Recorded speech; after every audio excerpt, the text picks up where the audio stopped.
বহুতেই বহুতৰ মুখৰ পৰা শুনিব পাইছে নিউটনৰ মতে মধ্যাকৰ্ষণৰ এক্সিষ্ট কৰে আৰু আইনষ্টাইনৰ মতে মধ্যাকৰ্ষণৰ এক্সিষ্ট নকৰে আৰু বহুতৰে এই দুটা কথাৰ মাজত কনফিউজন লাগি থাকে।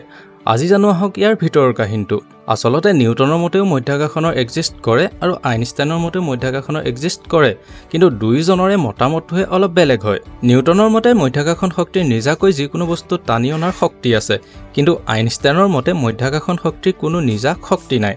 সৌৰজগতত থকা প্ৰতিটো গ্ৰহ নক্ষত্ৰই নিজৰ ৱেইটৰ বাবে বক্ৰস্থানকাল মানে স্পেচ টাইমক ক্ৰাফ কৰি ৰাখিছে, যাৰ বাবে যি নক্ষত্ৰ বা গ্ৰহে নিজৰ ভাৰৰ বাবে স্পেচ টাইমক ক্ৰাফ কৰি ৰাখিছে, সেই কাৰ্ভৰ ভিতৰত যেতিয়া গ্ৰহ বা উপগ্ৰহবোৰ আহে তেতিয়া ৰাউণ্ডকৈ ঘূৰিবলৈ লয়, যাৰ বাবে এনেকুৱা লাগে যে নক্ষত্ৰ বা গ্ৰহটোৱে সেই উপগ্ৰহ বা গ্ৰহটোক টানি ৰাখিছে।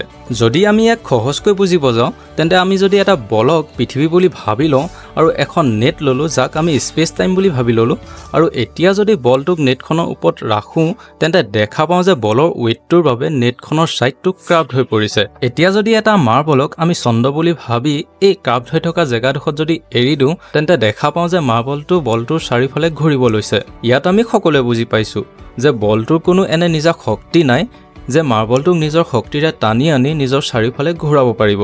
ই মাথো এক স্থানকাল জ্যামিতিৰ এটা বৈশিষ্ট্যহে। তেনেকৈ সৌৰজগতত থকা প্ৰতিটো গ্ৰহে সূৰ্যই সৃষ্টি কৰা কাৰ্ভৰ ভিতৰত ঘূৰি আছে আৰু চন্দ্ৰই পৃথিৱীয়ে বনোৱা কাৰ্ভৰ ভিতৰত ঘূৰি আছে।